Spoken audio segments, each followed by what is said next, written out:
दुनिया में लगभग 230 करोड़ ईसाई, 200 करोड़ मुस्लिम, 110 करोड़ हिंदू, 50 करोड़ बौद्ध और 1.5 करोड़ यहूदी हैं। और कुल मिलाकर ऐसे 4300 धर्म हैं।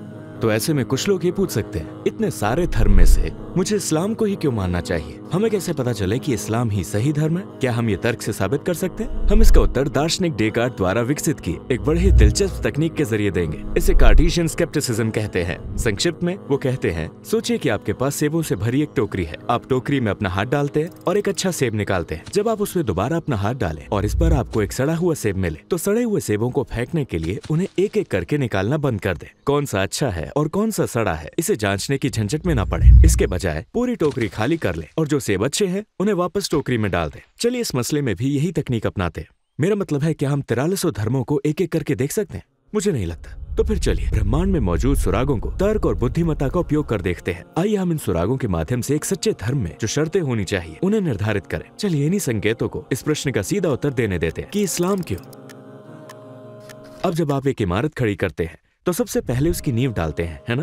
कई चरणों से गुजरना होता है। इस मुद्दे के लिए भी हमें उन्हें नींव से शुरू करते हुए चरण दर चरण निरस्त करना होगा। इसलिए हमारे फिल्टर्स ये होंगे, क्या कोई ईश्वर है भी? क्या धर्म की कोई आवश्यकता है? और यदि धर्म की आवश्यकता है भी, तो क्या एक धर्म ग्रंथ और नबी भी होने चाहिए? आइए सबसे पहले हम इस इमारत की नींव पर नजर डालें, जो कि है ये सवाल कि कोई ईश्वर है भी या नहीं। आप शायद इसे साबित करने के कई अलग अलग तरीकों के बारे में सोच रहे होंगे, लेकिन आज आइए हम इस प्रश्न के उत्तर के लिए उस ब्रह्मांड के माध्यम से खोज करें जिसके गवाह हम सभी हैं। अब मैं जो उदाहरण दे रहा हूँ उसे समझने के लिए इसे ध्यान से सुनिएगा। भौतिक विज्ञान के अनुसार यदि कोई काम है जिसे किया जा चुका है, तो वहाँ कोई शक्ति अवश्य रही होगी जो कि उस काम को कर सकती हो। मतलब मैं जिसे भी इस कार्य के कर्ता के रूप में देखता हूँ, उसके पास उसे करने के लिए पर्याप्त शक्ति होगी ही। उदाहरण के लिए, यदि मैंने एक बच्चे को हवाई जहाज खींचते देखा, तो मैं तुरंत ही किसी और कर्ता को ढूंढूंगा, क्योंकि वो बच्चा ये कार्य कभी कर ही नहीं सकता। या फिर मैं ये कहूंगा कि ये कोई मशीन है जो इस हवाई जहाज को हिला रही है, इत्यादि। चाहे भले ही मेरी आंखें ये कहे कि वो बच्चा ही उस हवाई जहाज को खींच रहा है, मेरी बुद्धि तुरंत हस्तक्षेप करेगी और कहेगी उस बच्चे में हवाई जहाज खींचने के लिए पर्याप्त शक्ति नहीं है। मैं उस बच्चे के पीछे छिपे असल सक्षम कर्ता को ढूंढने लगूंगा। और यही बात समझ में आती है ना? ठीक उसी उदाहरण की तरह जब हम ब्रह्मांड को देखते हैं, उदाहरण के लिए हम गाय को दूध के उत्पादन के कर्ता के रूप में देखते हैं। गाय को अपने बनाए दूध में मौजूद अमीनो एसिड्स के बारे में नहीं पता, न ही वो उन लोगों की शारीरिक आवश्यकताओं को जानती है जो इसे पिएंगे, पर वो बिल्कुल वैसा दूध बनाती है जैसे कि उनकी जरूरत है।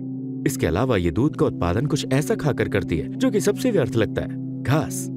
जब हम दूसरी तरफ नजर डालते हैं तो हम जहरीली मधुमक्खियों को सबसे मीठे शहद बनाने के कार्य के कर्ता के रूप में देखते हैं। इसे बनाते समय मधुमक्खियों को शहद में मौजूद मिनरल्स का पता नहीं होता है, या मधुमक्खी का शरीर, उसकी कोशिकाएं जो लोग इस शहद को खाएंगे उनके शरीर की आवश्यकता को नहीं जानती, पर वो शहद बनाती है जो कि लोगों के लिए उपचार का साधन भी हो सकता है। हम दूसरी ओर मुड़कर देखते हैं और हम पेड़ों को रसीले, मीठे, रंग बिरंगे फलों को एक सूखी हुई, नीरस, काली सी मिट्टी से बनाते हुए कर्ता के रूप में देखते हैं। पर इस पेड़ का बीज उस स्वाद को नहीं जानता जिसका आनंद मैं लूंगा। ये नहीं जानता कि मेरी नाक को कौन सी खुशबू पसंद आएगी। ये नहीं जानता कि मेरी आंखें क्या देखना पसंद करती हैं। ये नहीं जानता कि मेरे शरीर की क्या आवश्यकताएं हैं, जबकि ये सिर्फ एक साधारण बीज था जिसमें कोई स्वाद या खुशबू नहीं था। इसी में से सैकड़ों फल उगाते हैं जिनमें मेरी जबान के अनुसार स्वाद, मेरी नाक को भाने वाली खुशबू, मेरी आंखों को लुभाने वाली सुंदरता और मेरे शरीर के लिए अनेक फायदे हैं। ठीक इसी पल में मेरी बुद्धि तुरंत हस्तक्षेप करती है और मुझे बताती है कि वो सभी कर्ता जिन्हें देखकर लगता है कि वो ये सब कर रहे हैं, उनमें ये सब करने योग्य आवश्यक कौशल है ही नहीं। मेरा मतलब है, ये बड़ा ही दिलचस्प है। कुछ चीजें किसी और को कुछ ऐसा दे रही हैं जो उनके पास है ही नहीं, पर सामान्यतः ये असंभव है। आइए इसे एक ऐसे उदाहरण से समझते हैं। मान लीजिए मेरे हाथ में मौजूद ये कपड़ा एक पर्दा है और आपको मेरा हाथ नहीं दिख रहा। ये पर्दा एक कलम उठाता है और एक कविता लिखता है, तस्वीरें बनाता है। सभी यही कहेंगे कि जाहिर है ये कलम इस कपड़े द्वारा हिलाई जा रही है, लेकिन तर्कसंगत बात तो यही होगी कि सोचा जाए कि उस कपड़े के पीछे, उस स्पष्ट कारण के पीछे एक शक्ति है। ठीक वैसे जैसे कि इस उदाहरण में है, सभी कार्य जिनका हमने विवरण दिया वो एक विधाता को दर्शाते हैं जो पर्दे के पीछे से इन सभी को नियंत्रित करता है। यदि हम इन उदाहरणों को पूरी तरह से समझने में सक्षम है, तो फिर हम अपने मन की आंखों से ये देख सकते हैं कि एक विधाता है, कोई ऐसा जो हमें जानता है, जो पर्दे के पीछे से काम करता है और हमारी आवश्यकताओं के अनुसार इन सभी कार्यों को करता है। अब यदि पहला फिल्टर हो चुका है, तो धर्म जैसे कि बौद्ध,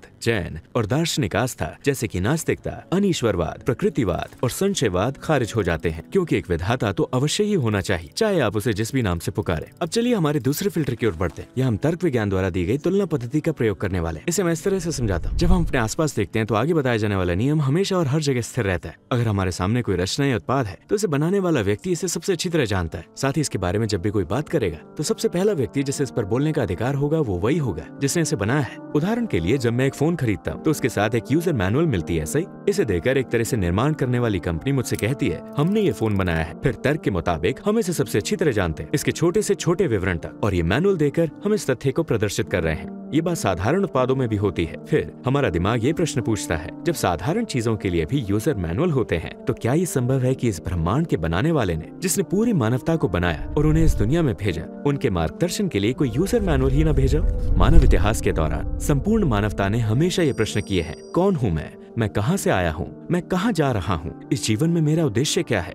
क्या ये संभव है कि सृजनकर्ता मुझे ऐसी बुद्धि दे ताकि मैं ये प्रश्न पूछ सकूं, लेकिन मुझे ऐसा कोई संदेश न दे जिसमें इन प्रश्नों का उत्तर हो? निश्चय ही वो हमें अज्ञान में भटकने के लिए नहीं छोड़ देगा। वो हमसे बातचीत करेगा, हमें सूचित करेगा कि वो क्या चाहता है, और कोई गाइड बुक भेजेगा जो हमारा मार्गदर्शन करे। फिर हम समझते हैं कि जिस धर्म को हम ढूंढ रहे हैं वो किसी किताब पर ही आधारित होनी चाहिए, उसमें कोई गाइड होना चाहिए, एक मैनुअल। और दूसरे फिल्टर के साथ ही हम ऐसे धर्म जैसे कि शिंतोवाद या ऐसी धारणाएं जैसे कि आइट्सिज्म, पंथवाद और निरर्थकवाद को खारिज कर देते। तो यदि मैं आपसे ऐसा प्रश्न पूछूं कि क्या आपको लगता है कि सिर्फ किताब ही काफी है? किताबें तो हमें स्कूल में भी मिलती हैं, पर क्या वो काफी होती है? उस किताब को पढ़ाने के लिए आपको एक शिक्षक की भी तो आवश्यकता होती है ना? सच तो ये है, हमें एक ऐसे शिक्षक की आवश्यकता होती है जो न सिर्फ उस किताब को पढ़ाए बल्कि कक्षा में छात्रों को एकत्रित करे और उनका ध्यान किताब की ओर आकर्षित करे, चाहे भले ही वहाँ कुछ ऐसे छात्र हों जो सुनना ही ना चाहते हों, कम हो या ज्यादा। इस समानता से मेरा क्या मतलब है वो आप समझ चुके होंगे। ठीक वैसे जैसे एक शिक्षक जो उदाहरण और कहानियों के जरिए किताब को समझाता है, जो कक्षा में एक व्यवस्था स्थापित करता है, जिस धर्म को हम ढूंढ रहे हैं उसमें भी आवश्यकता है एक प्रशिक्षक नेता की, एक पैगंबर की। हम ऐसे भी समझ सकते हैं हर क्षेत्र में कुछ सैद्धांतिक ज्ञान होते हैं और उसी का प्रायोगिक इस्तेमाल भी होता है। किताब में लिखे पाठ सैद्धांतिक ज्ञान है, इसलिए किसी ऐसे व्यक्ति की आवश्यकता है जो ये दिखा सके कि इसे वास्तविक जीवन की परिस्थितियों में कैसे लागू किया जा सकता है। जब कोई व्यक्ति पूछता है कि मैं अपने जीवन के उद्देश्य के अनुरूप कैसे जी सकता हूँ, मेरे जीवन के मैनुअल के अनुसार, उसे एक आदर्श व्यक्ति का पालन करने की आवश्यकता होगी जो ये दिखाए कि इसे कैसे किया जाए ताकि वो भी इसे स्वयं कर सके। तो यदि हम अपने शिक्षक वाले उदाहरण पर वापस आ जाएं, तो केवल गणित के सिद्धांतों को जान लेना काफी नहीं है, ये देखना और सीखना भी आवश्यक है कि उनका उपयोग और प्रयोग कैसे किया जाता है। क्या आपको नहीं लगता कि किसी नेता की भूमिका में एक पैगंबर का होना अधिक सार्थक होगा? सच तो यह है कि इसके उदाहरण पशु साम्राज्य में भी पाए जाते हैं। उदाहरण के लिए जब आप एक मधुमक्खी का छत्ता देखते हैं, आप एक कॉलोनी देखते हैं जो बतौर समुदाय रहती है और एक समान उद्देश्य को पूरा करती है। एक रानी मधुमक्खी को समाज का लीडर नियुक्त किया जाता है। या यदि आप चींटियों की कॉलोनी पर नजर डालें जो एक समान उद्देश्य को पूरा करती हैं, तो आप वहाँ भी एक रानी चींटी को बतौर लीडर पाएंगे। क्या ये संभव है कि अल्लाह जो इन समूहों को भी बिना लीडर, बिना मार्गदर्शक के नहीं छोड़ते, वो मानव जाति को मार्गदर्शक के बिना यूं ही छोड़ते? हम मानव जाति की बात कर रहे हैं, सबसे बहुमूल्य प्राणी जो चींटियों और मधुमक्खियों से कहीं ज्यादा कीमती हैं। अल्लाह ने मनुष्य की छोटी सी जबान के लिए सैकड़ों तरह के स्वाद बना दिए। क्या ये संभव है कि वो मानवता को बिना किसी उद्देश्य के यूं ही भटकने के लिए छोड़ दे? क्या ये संभव है कि वो उनके मार्गदर्शन के लिए किसी पैगंबर को न भेजे? यदि हमने इस उदाहरण को पूरी तरह से समझ लिया है तो इस तीसरे फिल्टर के माध्यम से हमने उन धर्मों को भी खारिज कर दिया है जो किसी भी पैगंबर पर विश्वास नहीं करते, जैसे हिंदू धर्म, क्याउडेइज्म और ड्रूज आस्था। मैं ये भी बता दूं कि जिस धर्म की हम तलाश कर रहे हैं उसमें पैगंबरों के चमत्कारों का भी जिक्र होना चाहिए। हमने शुरुआत में कहा था कि दुनिया में 4300 धर्म हैं। जब हम इन 3 मानदंडों को लागू करते हैं और सभी धर्मों और दार्शनिक धारणाओं को छानते हैं जिनकी जड़ों तक हम पहुंच सकते हैं, हमारे पास केवल 3 धर्म बचते हैं, ईसाई धर्म, यहूदी धर्म और इस्लाम। इन सभी में एक सृजनकर्ता की, एक किताब की और पैगंबर की अवधारणा है। अब मैं चाहता हूं कि आप इस पर ध्यान दें। ये तथ्य कि ये तीनों धर्म इन सभी फिल्टरों से गुजर चुके हैं, ये दर्शाता है कि उनकी नींव सत्य पर आधारित है। जब हम यहूदी धर्म को देखते हैं, हम देखते हैं कि मुख्य व्यक्ति मूसा है और ईसाई धर्म में मुख्य व्यक्ति यीशु हैं। उन सब पर शांति हो। हालांकि इन 2 महान पैगंबरों की शिक्षाएं इन 2 धर्मों में अब विकृत हो चुकी हैं, परंतु जो वो प्रारंभ में लेकर आए थे वो सत्य ही था। इन दोनों धर्म की समान विशेषता ये है कि ये दोनों ही पैगंबर मोहम्मद सल्लल्लाहु अलैहि वसल्लम को बतौर सच्चा पैगंबर स्वीकार नहीं करते। मगर इस्लाम कहता है कि पैगंबर मोहम्मद सल्लल्लाहु अलैहि वसल्लम अल्लाह के अंतिम पैगंबर हैं और यीशु तथा मूसा भी उन्हीं के पैगंबर थे। इस वास्तविकता के आधार पर हम ये कह सकते हैं कि यदि हम ये सिद्ध कर सकें कि पैगंबर मोहम्मद सल्लल्लाहु अलैहि वसल्लम एक सच्चे नबी हैं, तो इस्लाम को एकमात्र सच्चा धर्म साबित किया जा सकता है। और ये भी कि मूसा और ईसा भी अल्लाह के उसी एक ही संदेश को देने आए थे। हाँ, ठीक इसी क्षण इस बात को साबित करने वाले कई प्रमाण हमारे मन में आने लगते हैं। सबसे महत्वपूर्ण प्रमाणों में से एक स्वयं नबी का जीवन है, सल्लल्लाहु अलैहि वसल्लम। कल्पना कीजिए, नबूवत से पहले वो 40 वर्षों तक अपने ही लोगों के बीच रहे। अपनी नबूवत के 23 सालों में उन्होंने दोबारा अपने उन्हीं लोगों के बीच उनका नेतृत्व किया और उनकी हर हरकत पर नजर रखी जा रही थी। हम ये देखने जा रहे हैं कि क्या एक ऐसा व्यक्ति माज़अल्लाह झूठा था या नहीं। तर्क के आधार पर हम ये जानते हैं कि जो लोग पद में और ओहदे में एक दूसरे के समान होते हैं वो एक दूसरे की नकल कर सकते हैं, मगर जितना ही एक व्यक्ति का पद दूसरे से छोटा होता है, नकल करना उसके लिए उतना ही कठिन होता है। मिसाल के तौर पर इब्न सीना को ही ले लीजिए, जिन्हें पश्चिम में अविसेना के नाम से भी जाना जाता है। चिकित्सा के एक ऐसे महानायक जिनकी किताबें सदियों से दुनिया भर के विश्वविद्यालयों में पढ़ाई जाती रही हैं। आपके अनुसार एक अज्ञानी व्यक्ति कितनी नकल अविसेना होने का कितना ढोंग कर सकता है? यदि वो किसी शहर में जाकर कहता है मैं अविसेना हूँ, तो कितने लोग उस पर विश्वास करेंगे? जो लोग उसके साथ समय बिताएंगे, कुछ ही समय बाद वो उसकी चाल और व्यवहार से समझ जाएंगे कि वो झूठा है ना?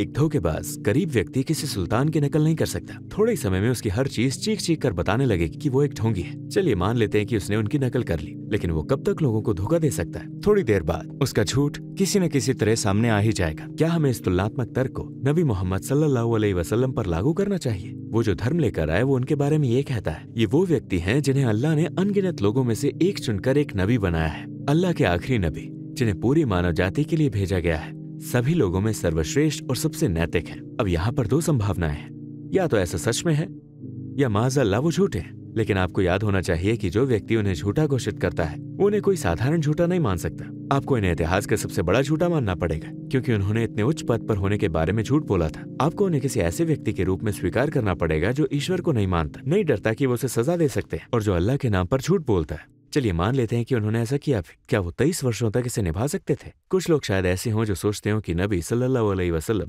केवल कुछ ही लोगों के संपर्क में थे, लेकिन ऐसा बिल्कुल भी नहीं था। उनके नबूवत के जीवन काल में जो उनके आसपास थे हजारों लोग, उन्होंने एक एक करके उनके हर पहलू का निरीक्षण किया। हम जानते हैं कि वो किस हाथ से खाना खाते थे, कहीं प्रवेश करते समय वो कौन सा पाँव पहले रखते थे, यहाँ तक कि वो नाखून किस क्रम में काटते थे। मेरा मतलब है, उन्होंने इतने विस्तार से उनका परीक्षण किया था कि पूरे इतिहास में कोई अन्य व्यक्ति नहीं है जिसका परीक्षण इतनी गहराई से किया गया हो। क्या आपको लगता है कि यदि उन्होंने उनके अंदर कोई असंगति, कोई दोष देखा होता तो वो उनके साथ खड़े रहते और इतनी सारी कठिनाइयों को सहते? बिल्कुल नहीं। इसके अलावा वो सिर्फ मुसलमान ही नहीं थे जिन्होंने उनका निरीक्षण किया, जिन्होंने उनकी नबूवत को ठुकराया था, उन्होंने भी उनको करीब से देखा था। वो नबी बनने के बाद ही नहीं, बल्कि नबी बनने से पहले भी उन्हीं के बीच थे। वो उन्हीं के बीच पैदा हुए और बड़े हुए थे। वो कोई बाहरी नहीं थे। वो लोग उनके बारे में सब कुछ जानते थे। वो लोग उन पर इतना विश्वास करते थे कि उनके नबी बनने से पहले उन लोगों ने उन्हें अल अमीन का लक़ब दिया था, जिसका मतलब होता है विश्वसनीय। सभी इससे सहमत थे कि वो कभी झूठ नहीं बोलेंगे और जानते थे कि वो कितने नैतिक हैं। वो लोग इस बात से इतने आश्वस्त थे कि जो लोग उनकी नबूवत के बाद उनके शत्रु भी बन गए, अपनी कीमती चीजों को लेकर तब भी उन पर भरोसा करते थे। वो उनमें कोई दोष नहीं ढूंढ सके, न उनके नबी बनने से पहले न ही बाद में।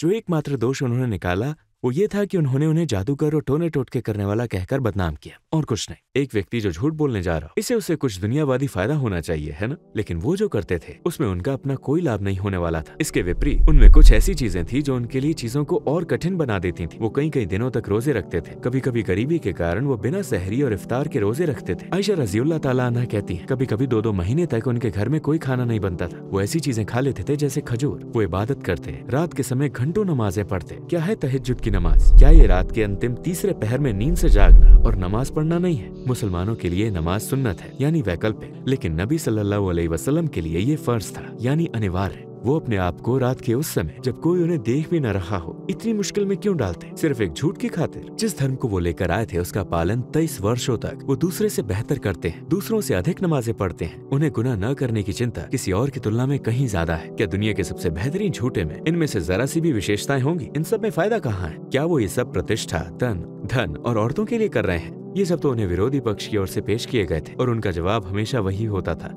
यदि तुम मेरे दाएं हाथ में सूरज और मेरे बाएं हाथ में चांद भी रख दो तब भी मैं इस उद्देश्य को नहीं छोड़ूंगा। इसलिए वो कहते हैं, मेरा संघर्ष सांसारिक लाभ के लिए नहीं है। यदि तुम मुझे केवल वही सब नहीं बल्कि पूरी दुनिया, यहाँ तक कि चांद और सूरज भी दे देते, फिर भी मैं हार नहीं मानता। उन्हें पूरे जीवन जान से मारने की धमकियां मिली। उन पर बार बार हत्या के प्रयास हुए जो कि विफल रहे। उनमें से कोई सफल नहीं हुए, और उन्होंने सल्लल्लाहु अलैहि वसल्लम अपने बिस्तर पर दम तोड़ा। वो उन सब का सामना क्यों करते? एक झूठ के लिए। वो पत्थरबाजी, गालियां और अपमान क्यों सहते रहे? उनके नबी होने के प्रमाण के रूप में कई बातें गिनाई जा सकती हैं, पर इन सबसे महत्वपूर्ण उनका अपना जीवन, उनका आचरण, उनकी नबूवत को साबित करने के लिए काफी है। जैसे कि हमने शुरुआत में कहा था, वो या तो सच बोल रहे थे या फिर माज़अल्लाह वो झूठे थे। अगर हमसे पूछा जाए क्या ऐसा व्यक्ति झूठा है या वो जो इस व्यक्ति को झूठा कहता है वही असली झूठा है, क्या आपको लगता है कि इस प्रश्न का उत्तर देने की कोई आवश्यकता भी होगी? जब हम इन सभी चीजों का विश्लेषण करते हैं तो हम उस सच तक पहुंच जाते हैं जिसे हम जीवन भर खोजते रहे हैं। वो ये है कि हम जिस सृजनकर्ता को ढूंढ रहे हैं वो अल्लाह सुब्हानो व ताला है। जिस किताब को हम ढूंढ रहे हैं वो कुरान है और जिस नबी की हमें तलाश है वो नबी मोहम्मद सल्लल्लाहु अलैहि वसल्लम है। याद है हमने शुरुआत में क्या पूछा था? 43 धर्म में से इस्लाम ही क्यों? इसलिए